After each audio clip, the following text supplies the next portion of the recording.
Shalom, berjumpa kembali di dalam program DIK, Depth Insight Growth bersama saya Pendeta Edward Taliwongso. Program ini menyajikan diskusi dan kajian mendalam mengenai tokoh, tema, ataupun narasi tertentu di dalam Alkitab. Kita melanjutkan fokus kita kepada Injil Yohanes dan sekarang kita masuk kepada mujizat Yesus yang pertama, yaitu merubah air menjadi anggur. Ini adalah mujizat yang dilakukan oleh Yesus. Mengapa ini yang disebutkan sebagai pertama dan apa signifikansinya untuk pernyataan kemuliaan dan kemesiasan daripada Yesus Kristus? Pada kesempatan ini kita akan mencoba melihat bukti-bukti Alkitabiah, kita akan mencoba menggali lebih dalam kisah yang sangat menarik ini. Saya mengajak sahabat-sahabat di rumah untuk bergabung bersama dengan kami, atau Anda yang mengikuti tayangan ini lewat Facebook atau YouTube, disilakan untuk menuliskan komentar yang positif seputar pembahasan yang kita angkat pada kesempatan ini. Dan untuk membahas pelajaran kita pada kesempatan ini, kami telah mengundang seorang narasumber. Narasumber kita adalah hamba Tuhan, Pendeta Stephen Goni, Magister Teologi, telah menikah dengan Ibu Afri Lastuti Goni Matius, yang saat ini sebagai kepala sekolah di Kendari Adventist Academy. Keluarga hamba Tuhan ini diberkati dengan 2 orang anak, yaitu Abigail dan Joshua Goni. Hamba Tuhan ditamatkan dari Universitas Kelabat, menamatkan pendidikan S1-nya pada tahun 2005 dan pada tahun 2022 menamatkan program Magister Teologi dari Universitas Kelabat.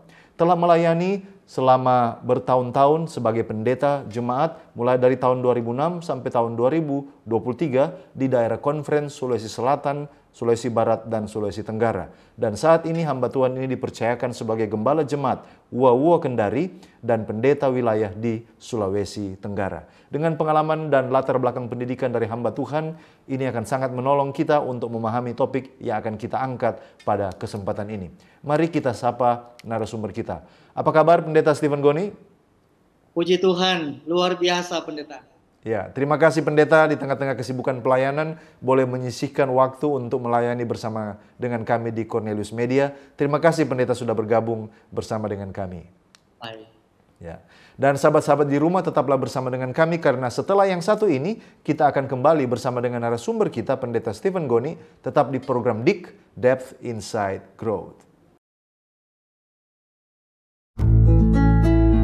Diskusi dan kajian mendalam mengenai tokoh, tema, atau cerita tertentu di dalam Alkitab.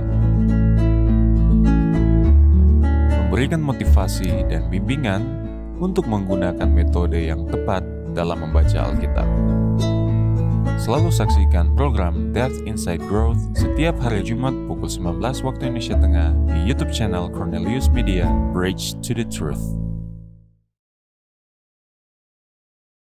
Kembali lagi bersama dengan kami di dalam program DIK, Depth Insight Growth, di mana kita mempelajari Alkitab secara mendalam untuk memperluas wawasan dan mengharapkan terjadi pertumbuhan kerohanian. Dan saya mengajak saudara-saudaraku, sebelum kita akan membaca kitab suci yang akan menjadi landasan diskusi kita, mari kita berdoa untuk meminta tuntunan Roh Kudus. Bapa Tuhan kami, Allah yang Maha Baik, terima kasih untuk kasih setiamu di mana kami boleh kembali lagi menggali, mempelajari, dan merenungkan firman Tuhan. Urapan Roh Suci Tuhan kiranya boleh menjadi bagian hamba-Mu, Pendeta Stephen Goni, yang akan menuntun dalam diskusi pada kesempatan ini. Kiranya ini boleh menjadi berkat bagi banyak orang. Di dalam nama Yesus Kristus kami sudah berdoa. Amin.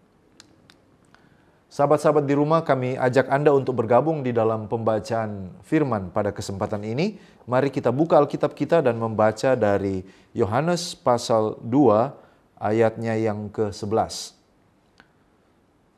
Hal itu dibuat Yesus di Kana yang di Galilea sebagai yang pertama dari tanda-tandanya, dan dengan itu ia telah menyatakan kemuliaannya dan murid-muridnya percaya kepadanya. Demikianlah kita sudah membacakan kitab suci yang menjadi landasan diskusi kita, dan sekarang mari kita langsung kepada narasumber kita, Pendeta Stephen Goni. Pendeta, kira-kira kita akan mencoba melihat konteks daripada kisah ini. Kapan peristiwa ini terjadi di dalam periode pelayanan Yesus Kristus? Bolehkah Pendeta berbagi bersama dengan kita? Baik, terima kasih Pendeta. Jadi kalau kita melihat catatan di dalam Injil Yohanes, Maka peristiwa ini terjadi pada awal pelayanan Yesus. Ini tepatnya pada saat pernikahan di Kana di Galilea. Hal ini tercatat di dalam Injil Yohanes pasalnya yang kedua, ayat 1 hingga ayatnya yang ke-11. Dan cerita ini merupakan salah satu dari beberapa mujizat yang dicatat di dalam Injil Yohanes. Dan ini memberikan gambaran awal tentang kuasa dan keajaiban Yesus sebagai Mesias yang dijanjikan. Terima kasih pendeta. Nah, tadi pendeta menyebutkan bahwa ini terjadi di Kana. Bolehkah pendeta berbagi dengan kita semua, jelaskan sedikit tentang lokasi di mana terjadi peristiwa ini, pernikahan ini di Kana. Bagaimana pendeta melihat hal ini? Ya, baik, terima kasih pendeta. Kalau kita melihat di dalam Injil Yohanes pasal yang kedua tentang pernikahan di Kana. Nah, lokasi Kana ini terletak di Galilea. Itu yang tercatat di dalam Alkitab. Nah, beberapa ahli menguatkan bahwa Kana yang disebutkan dalam Injil Yohanes adalah Kana yang terletak di Galilea. Ini sekitar 9 km di sebelah timur Laut Nazaret.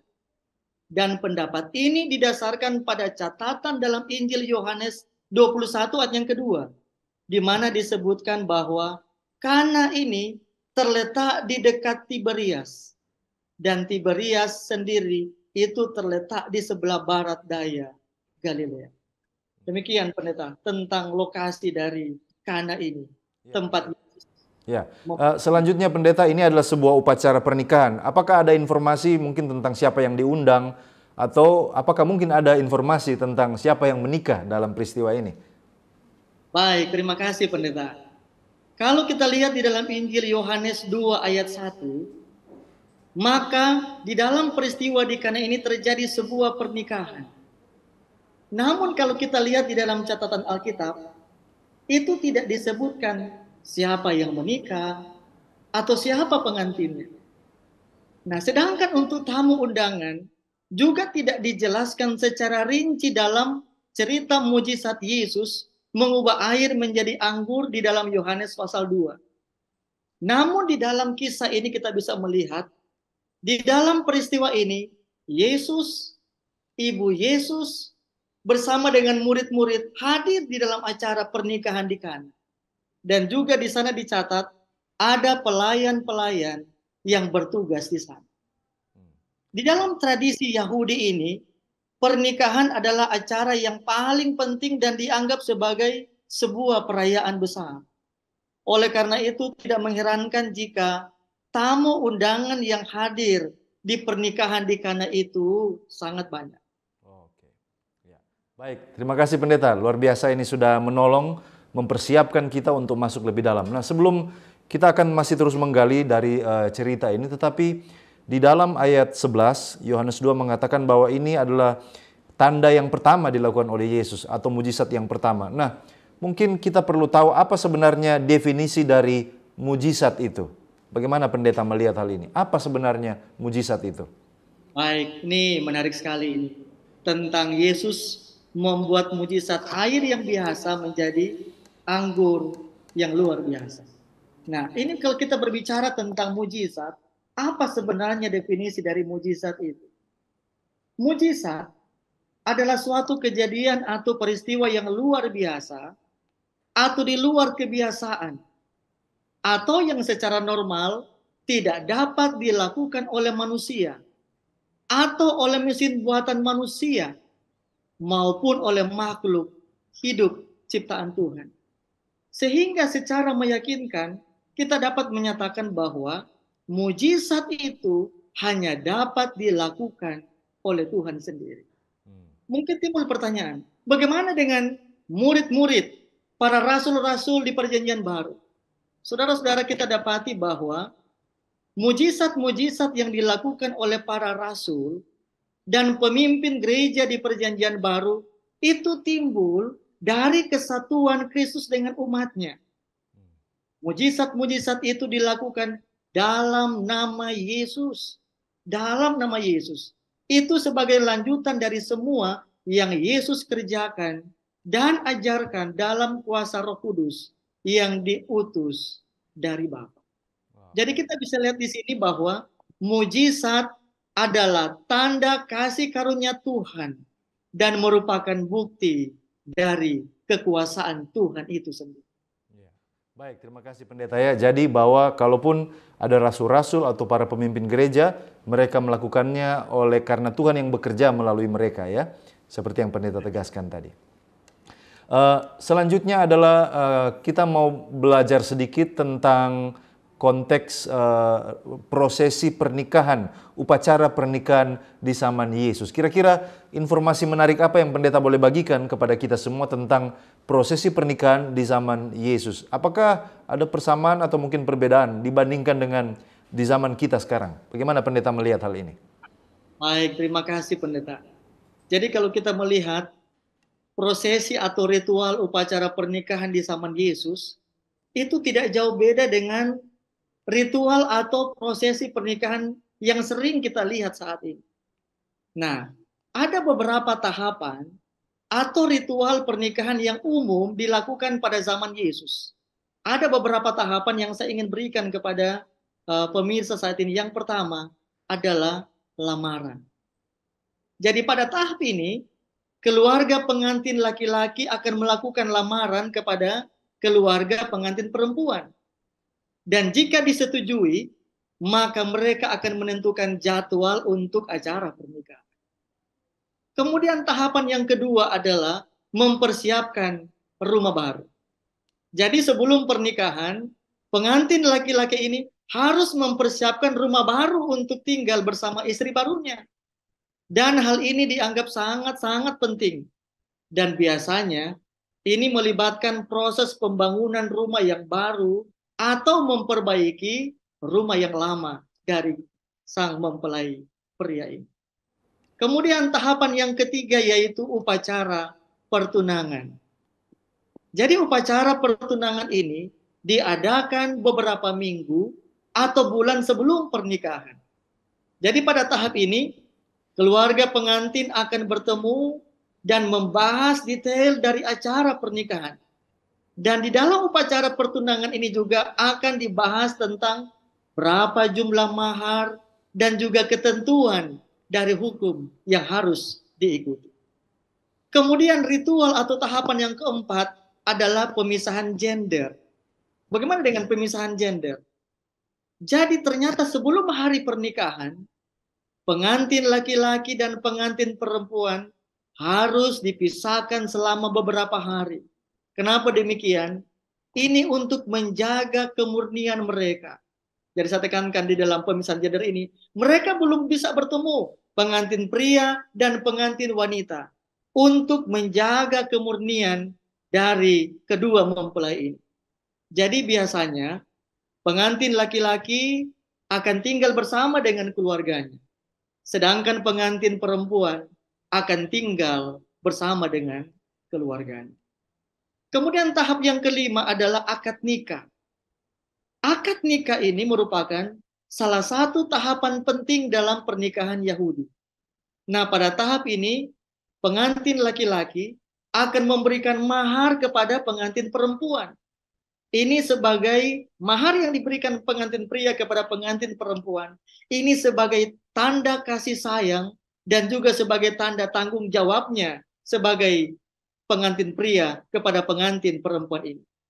Setelah itu, sebuah perjanjian akan dibuat dan ditandatangani oleh kedua belah pihak. Kemudian tahapan yang keenam yang disebut dengan hupah. Jadi setelah akad nikah dilangsungkan, maka kedua pasangan ini akan masuk ke dalam sebuah tenda khusus, dan tenda khusus ini disebut dengan hupah, ya, disebut dengan hupah. Ini adalah merupakan simbol rumah baru yang mereka bangun bersama. Nah, pada tahap ini, ketika mereka berada di hupah, di mana tempat rumah baru mereka tinggal sebagai simbol, pada tahap ini ada sejumlah doa, ada nyanyian, ini akan dibacakan oleh pengantin dan juga tamu undangan yang hadir pada acara tersebut. Kemudian tahapan yang ketujuh, hal yang terakhir yaitu resepsi. Resepsi pernikahan. Jadi setelah prosesi acara hupa, maka dilanjutkan dengan resepsi pernikahan yang biasanya ini diadakan dengan acara makan dan minum bersama, kemudian ada tarian, dan juga ada musik yang diikuti di dalam acara resepsi. Nah, resepsi pernikahan ini biasanya berlangsung selama beberapa hari. Dan itu tergantung pada tradisi dan budaya setempat. Jadi kita bisa melihat di sini beberapa tahapan atau ritual pernikahan yang umum dilakukan pada zaman Yesus di Palestina. Jadi meskipun kita lihat detailnya mungkin bervariasi, tergantung pada tradisi dan budaya setempat, namun secara umum kita bisa lihat di sini bahwa pernikahan di zaman Yesus itu dianggap sebagai sebuah acara yang sangat penting dan suci bagi masyarakat Yahudi.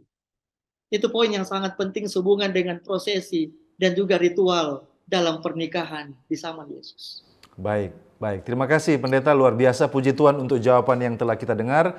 Dan saya yakin semua yang menyaksikan semakin bersemangat untuk masuk lebih dalam. Namun sebelum kita lanjutkan, kita akan mendengarkan pesan-pesan rohani berikut ini. Tetaplah bersama dengan kami.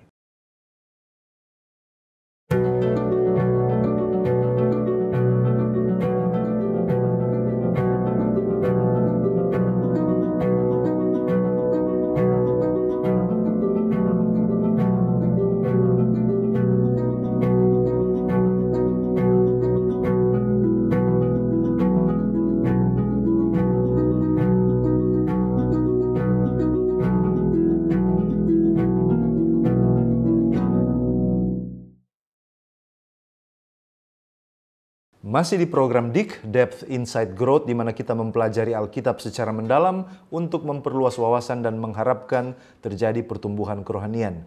Bagi sahabat-sahabat yang baru bergabung, topik yang kita angkat pada kesempatan ini adalah mujizat Yesus yang pertama, yaitu merubah air menjadi anggur. Mari kita kembali kepada narasumber kita, Pendeta Stephen Goni. Pendeta, apakah memang sesuai kebiasaan tuan pesta di zaman itu untuk menyediakan anggur di pesta pernikahan? Nah, itu pertanyaan pertama. Lalu kemudian mungkin kita bertanya anggur seperti apa? Apakah anggur mengandung alkohol atau non-alkohol? Bagaimana Pendeta melihat pertanyaan ini? Baik, terima kasih Pendeta. Ini adalah pertanyaan yang menarik untuk kita semua. Anggur seperti apa yang disiapkan Yesus dalam perkawinan di Kana? Menurut kebiasaan, pada zaman Yesus, tuan rumah atau tuan pesta diharapkan menyediakan minuman anggur pada tamu undangan dalam sebuah pesta pernikahan. Hal ini dipandang sebagai tanda keramahan dan kekayaan tuan rumah. Jadi saya mau katakan bahwa ketika ada acara pesta dan tuan rumah menyediakan anggur, minuman anggur untuk tamu undangan, itu menyatakan tentang ada tanda keramahan dan juga kekayaan dari tuan rumah. Serta ini juga merupakan simbol dari kegembiraan dalam sebuah pernikahan. Dengan adanya air minuman anggur di dalam acara pernikahan. Nah, kita coba lihat selanjutnya dalam hal ini adalah beberapa orang percaya bahwa anggur yang habis dan yang disediakan oleh Yesus itu merupakan anggur yang dapat menyebabkan kemabukan. Nah, saudara-saudara, ini satu hal yang sangat penting dan sangat menarik untuk kita ketahui. Apabila pandangan ini diterima bahwa anggur yang disiapkan oleh Yesus ini menyebabkan kemabukan, maka ada implikasi-implikasi berikut yang harus diterima dan dipertimbangkan. Yang pertama, apakah tamu-tamu dalam pesta itu kemungkinan besar mabuk? Ini yang kita coba lihat di dalam informasi Alkitab. Dan yang kedua, kita tahu Maria ibu Yesus. Dengan demikian, dia akan kecewa karena anggur yang memabukkan itu habis. Dan akan memohon agar Yesus menyediakan lagi anggur yang difermentasi bagi mereka yang sudah mabuk. Bagian yang ketiga yang saya mau tekankan. Supaya memenuhi permohonan ibunya ini, Yesus akan menyediakan sekitar 450 sampai 690 liter anggur yang memabukkan. Ini kalau kita lihat di dalam Yohanes 2 ayat 6-9. Ini jauh melebihi yang diperlukan untuk membuat mabuk semua tamu yang hadir dalam pesta pernikahan.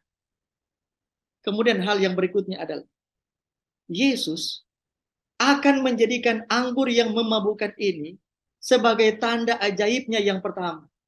Tanda mujizat yang pertama. Supaya menyatakan kemuliaannya. Kalau kita mengacu di dalam Yohanes 2 ayat 11. Dan meyakinkan orang untuk percaya padanya sebagai anak Allah yang kudus dan benar. Saudara pemirsa yang saya kasihi. Implikasi-implikasi dari teori di atas ini mustahil dihindari. Mustahil kita hindari. Nah, untuk menyatakan bahwa anggur yang dibuat Yesus adalah anggur difermentasi, bukan saja merupakan suatu penafsiran yang dipaksakan.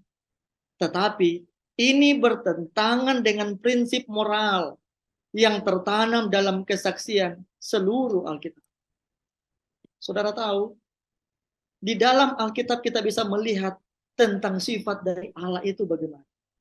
Bagaimana kita bisa melihat kebenaran Kristus. Bagaimana perhatian Yesus yang penuh kasih kepada manusia. Dan tabiat baik dari ibu Yesus yaitu Maria. Implikasi dari pandangan bahwa air anggur di Kana itu difermentasi adalah menghina Tuhan sendiri.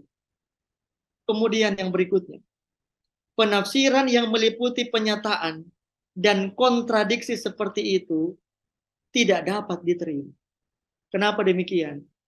Karena penafsiran satu-satunya yang masuk akal ialah bahwa anggur yang dibuat oleh Yesus untuk menyatakan kemuliaan Allah adalah anggur yang tidak memabukkan.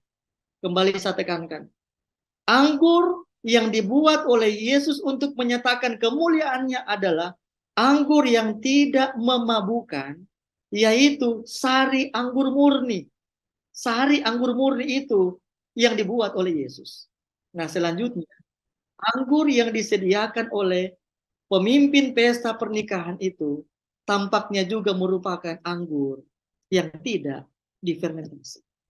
Itu penjelasan yang penting, pendeta, sehubungan dengan anggur yang dibuat oleh Yesus dalam pernikahan. Baik, terima kasih pendeta sudah membuka wawasan kita. Jadi berdasarkan implikasi-implikasi tadi, maka tidak mungkin bahwa anggur yang disediakan oleh Yesus adalah anggur yang memabukkan. Terima kasih. Pertanyaan selanjutnya masih seputar permintaan daripada anggur ini. Ketika terjadi masalah kehabisan anggur, mengapa ibu Yesus memberitahukan kepada Yesus? Apa sebenarnya yang diharapkan dari Yesus? Bagaimana pendeta melihat hal ini? Baik, terima kasih pendeta. Kalau kita lihat di dalam Injil Yohanes pasal yang kedua, ketika terjadi kehabisan anggur di pesta pernikahan, kita lihat di dalam ayat Injil Yohanes 2, ibu Yesus memberitahukan kepada Yesus mengenai masalah tersebut. Bahwa sudah terjadi kehabisan anggur di pesta tersebut. Ini kita tidak tahu bersama apa arah pemikiran dari ibu Yesus dari Maria. Tapi yang pasti alasannya mungkin karena Maria ibu Yesus mengharapkan supaya Yesus membantu menyelesaikan masalah tersebut. Kemudian ibu Yesus yaitu Maria mungkin percaya bahwa Yesus memiliki kemampuan atau otoritas untuk melakukan sesuatu yang luar biasa. Seperti melakukan mujizat atau keajaiban yang dapat membantu memecahkan masalah tersebut. Itu poinnya. Terima kasih pendeta. Jadi ibu Yesus percaya bahwa Yesus dapat menyelesaikan masalah. Nah, respon daripada Yesus dari permintaan itu adalah saatku belum tiba. Ini ada di ayat 4. Apa makna di balik ucapan Yesus saatku belum tiba? Ya, terima kasih Pendeta. Ini juga merupakan pertanyaan yang menarik untuk kita. Ketika Ibu Yesus meminta bantuan Yesus untuk menyelesaikan masalah kehabisan anggur, Yesus awalnya memberikan respons yang agak tidak jelas.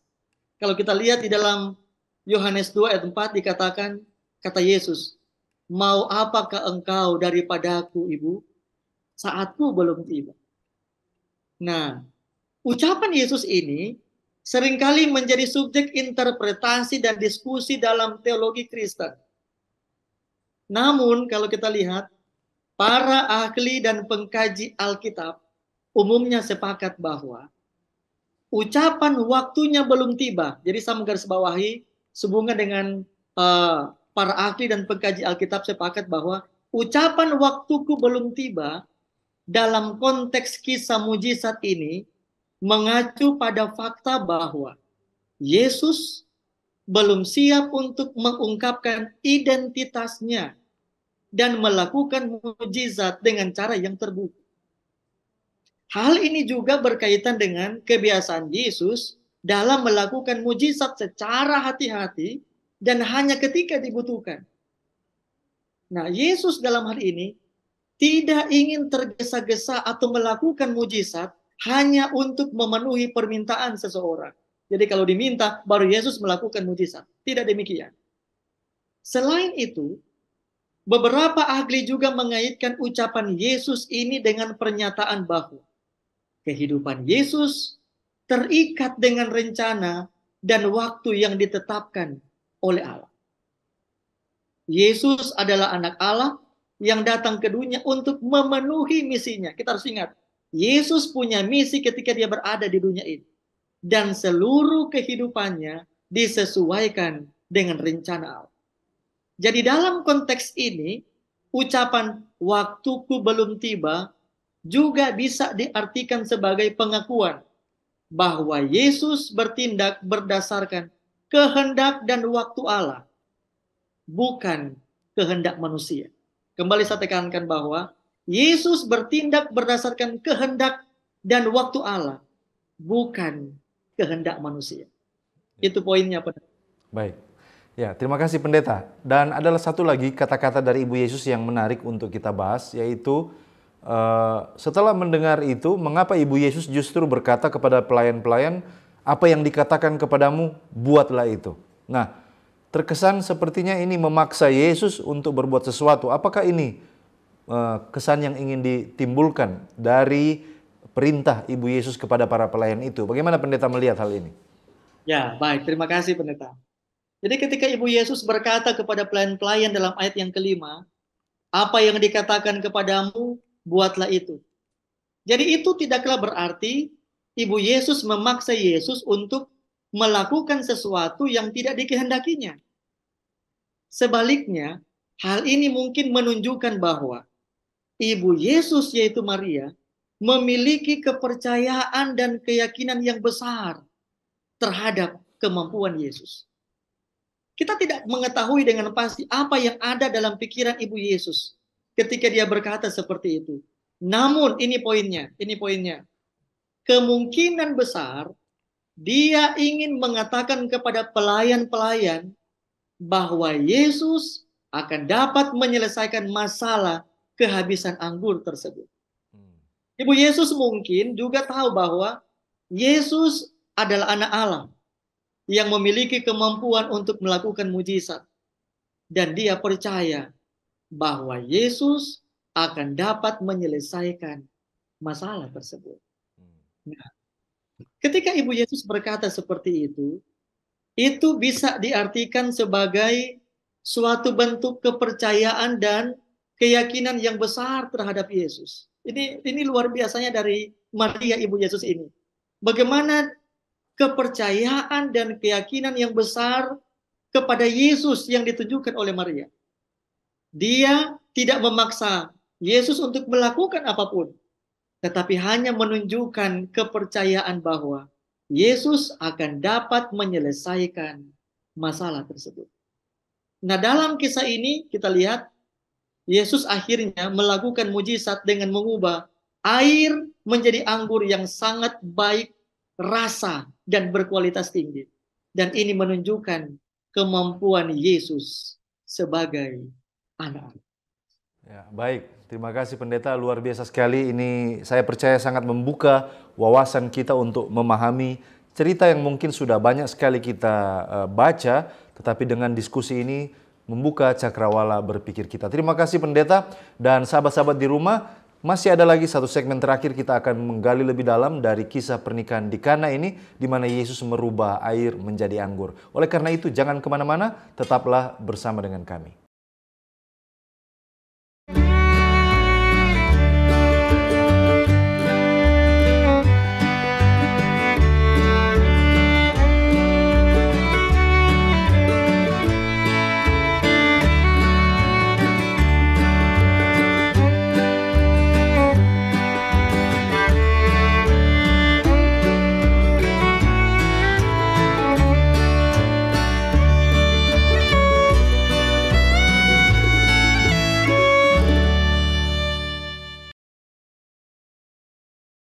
Kembali lagi di dalam program DIG, Depth Insight Growth, dan tadi kita sudah mendengarkan panjang lebar tentang bagaimana kata-kata dari Ibu Yesus dan jawaban daripada Yesus, makna teologi yang terkandung di dalamnya.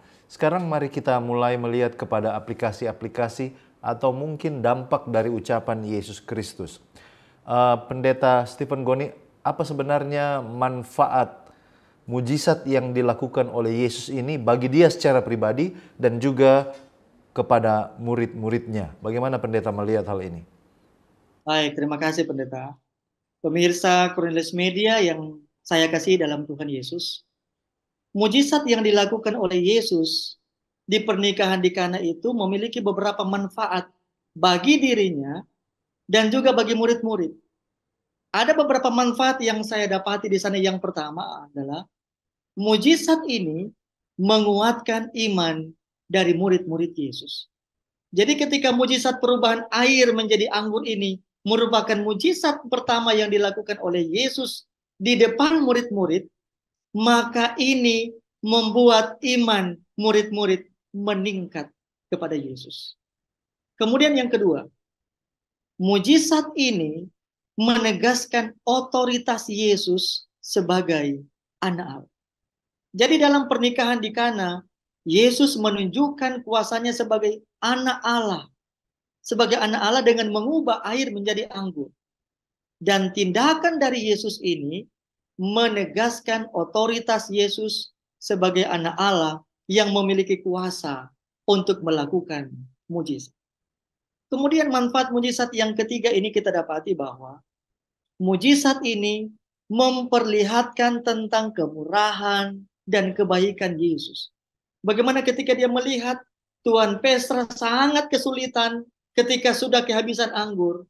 Namun dalam hal ini, Yesus mengubah air yang biasa menjadi anggur yang sangat baik rasa dan berkualitas tinggi. Ini menunjukkan betapa Yesus memiliki sifat kemurahan dan kebaikan, serta kepedulian terhadap kebutuhan orang lain. Kemudian manfaat yang berikutnya yang saya mau tekankan bahwa mujizat ini menunjukkan bahwa Yesus memiliki kuasa atas alam dan segala yang ada di dalam. Nah, di dalam pernikahan di Kana ini, Yesus mengubah air menjadi anggur yang berkualitas tinggi. Ini menunjukkan bahwa Yesus memiliki kuasa atas alam dan segala yang ada di dalamnya. Dengan demikian, mujizat perubahan air menjadi anggur di pernikahan di Kana memiliki manfaat bagi diri Yesus dan murid-muridnya. Antara lain, memperkuat iman, menegaskan otoritas Yesus, memperlihatkan kemurahan dan kebaikan Yesus, serta menunjukkan kuasanya atas alam dan segala yang ada di dalam. Luar biasa, jadi ternyata ada banyak sekali manfaat daripada mujizat yang dilakukan oleh Yesus, baik bagi dia sendiri yang baru memulaikan pelayanannya, juga bagi murid-muridnya. Nah sekarang apa manfaat bagi kita dengan mempelajari bahwa mujizat ini terjadi? Apa makna rohani di balik mujizat ini untuk pernikahan orang Kristen di zaman sekarang ini? Bagaimana pendeta melihat hal ini? Baik, terima kasih. Pemirsa Krismiri yang saya kasihi, dari peristiwa di dalam Injil Yohanes pasal yang kedua ini, maka ada makna rohani yang kita bisa dapatkan dalam pelajaran ini. Mujizat perubahan air menjadi anggur di pernikahan di Kana. Di dalam Yohanes 2, ini memiliki beberapa makna rohani bagi kita sebagai orang Kristen. Beberapa makna rohani yang saya bisa berikan kepada kita saat ini, yang pertama bahwa Yesus menghadiri pernikahan sebagai tanda bahwa dia menghargai institusi pendidikan, institusi pernikahan. Dalam pernikahan di Kana, Yesus menunjukkan kehadirannya sebagai dukungan bagi pasangan yang menikah. Ini dapat diartikan juga sebagai pengakuan bahwa pernikahan adalah suatu institusi suci yang dihormati Allah. Saya tekankan lagi sekali lagi. Pernikahan adalah suatu institusi suci yang dihormati Allah. Dan bahwa dia peduli dengan pasangan yang menikah. Kemudian makna rohani yang kedua adalah mujizat perubahan air menjadi anggur menunjukkan kemurahan dan anugerah Allah. Jadi dalam kisah ini, Yesus mengubah air yang biasa menjadi anggur yang sangat baik rasa dan berkualitas tinggi. Ini dapat diartikan sebagai suatu tanda kemurahan dan anugerah Allah yang melimpah. Dan bahwa Allah memberikan yang terbaik kepada setiap orang yang mencari Dia. Kemudian makna rohani yang ketiga yang kita dapati di sini adalah pernikahan di Kana juga mengajarkan bahwa kita harus percaya dan bergantung pada Allah dalam setiap aspek kehidupan kita, termasuk juga dalam pernikahan. Nah, ketika kehabisan anggur dalam peristiwa ini kita tahu, Ibu Yesus percaya. Ibu Yesus percaya bahwa Yesus dapat menyelesaikan masalah tersebut. Saya percaya pemirsa Cornelius Media juga memiliki kepercayaan yang sama pada Allah. Bahwa Dia akan menyelesaikan masalah dan memberikan yang terbaik bagi kita. Makna yang keempat dari mujizat ini adalah mujizat perubahan air menjadi anggur juga menunjukkan bahwa Allah dapat mengubah situasi yang mustahil menjadi mungkin.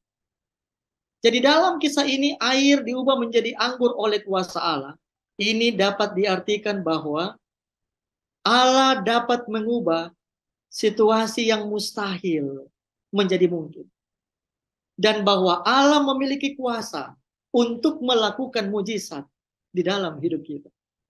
Dengan demikian kita dapati makna rohani di balik mujizat ini adalah bahwa mujizat perubahan air menjadi anggur di pernikahan di Kana menjadi suatu pengingat bagi kita. Menjadi suatu pengingat bagi kita bahwa Allah senantiasa menghadirkan kemurahan dan anugerahnya dalam hidup kita.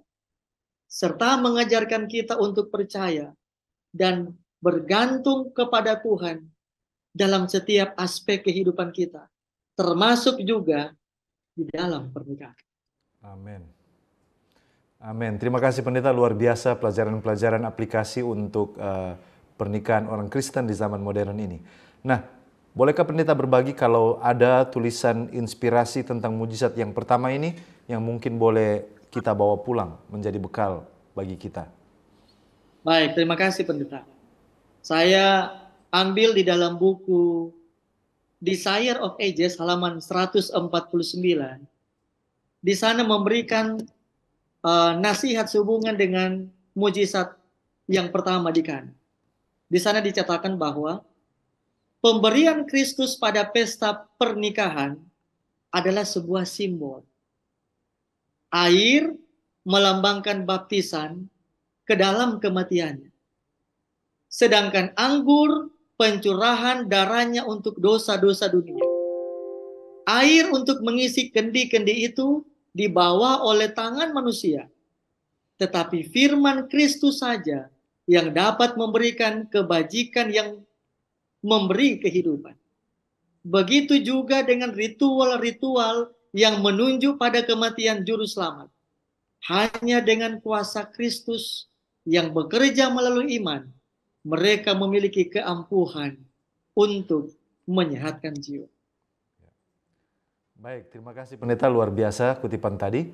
Dan sungguh sangat menarik diskusi dan pendalaman kita pada kesempatan ini. Dan saya sangat percaya bahwa sahabat-sahabat di rumah semua sangat terberkati lewat program atau diskusi ini. Namun karena waktu kita yang terbatas, maka kita tiba kepada bagian rangkuman pembahasan.